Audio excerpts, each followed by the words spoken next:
அனைவருக்கும் வணக்கம். இன்றைக்கி நம்ம பார்க்க போகிறது முட்டைகோஸ் பக்கோடா. இந்த முட்டைகோஸ் பக்கோடா ரொம்பவே டேஸ்ட்டாக இருக்கும். குழந்தைங்களுக்கு ரொம்பவே பிடிக்குங்க. முட்டைகோஸ் சாப்பிடாத குழந்தைங்களுக்கு கூட நீங்கள் இந்த மாதிரி பக்கோடா டைப்பில் செஞ்சு கொடுக்கலாம். ரொம்ப விரும்பி சாப்பிடுவாங்க. இந்த முட்டைகோஸில் பார்த்திங்கன்னா விட்டமின் ஏ, கே, பி6, விட்டமின் சி போன்ற விட்டமின்ஸ்க்கு அதிகமாக இருக்குது. ஃபோலைட்ஸ் அதிகமாகவே இருக்குதுங்க. முட்டைகோஸில் கால்சியம், மெக்னீசியம், பொட்டாசியம் போன்ற மினரல்ஸ் அதிகமாக இருக்குது. இது எலும்பை பலப்படுத்துறதுக்கு உதவும். இவ்வளோ நன்மையான இந்த முட்டைகோஸை நீங்கள் வாரத்தில் ஒன் ஆர் 2 டைம்ஸ் டயட்டில் சேர்த்துடுவாங்க.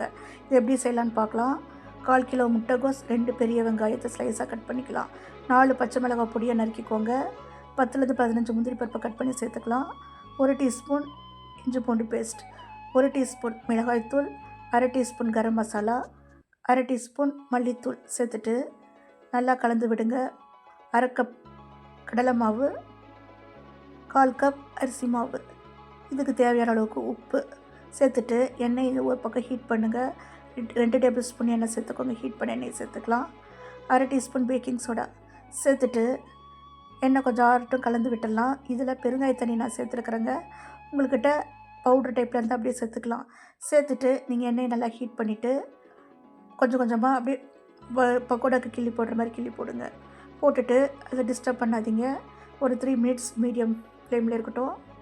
3 மினிட்ஸ் கழிச்சு போட்டுட்டு கோல்டன் ப்ரௌன் ஆனதையும் நம்ம தட்டுக்கு மாற்றிக்கலாம். அவ்வளோதாங்க, சூப்பரான முட்டைகோஸ் பக்கோடா ரெடி. இந்த வீடியோ பிடிச்சிருந்ததுன்னா லைக் பண்ணுங்கள், ஷேர் பண்ணுங்கள், சப்ஸ்கிரைப் பண்ணுங்கள். தேங்க்யூ.